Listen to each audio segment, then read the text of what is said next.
এই মাথা ভাজার তেলেই দিয়ে দিলাম রসুন ফোড়ন, এতে করা রসুন, দিয়ে দিলাম শুকনো লঙ্কা, দিয়ে দেবো 5 ফোড়ন,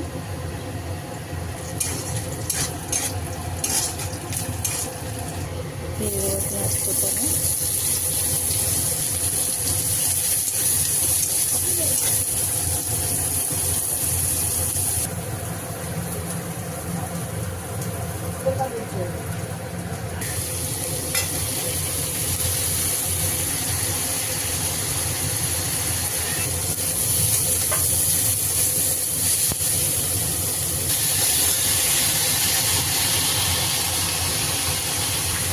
নতুন শাকের ডাঁটাটা ভালো করে ভাজা ভাজা হয়ে দিয়ে দিলাম সবজিগুলো মোটামুটি একটু ভাজা ভাজা হয়ে গেছে। এবার দিয়ে দেবো হলুদ, লঙ্কার গুঁড়ো,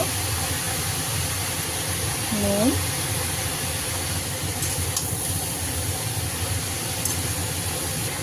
দিয়ে দেবো এই ভাজা মাথাগুলো, দিয়ে এবার নেড়ে চেড়ে চাপা দিয়ে কমিয়ে ভাজা ভাজা করে নিলেই চচ্চড়ি রেডি।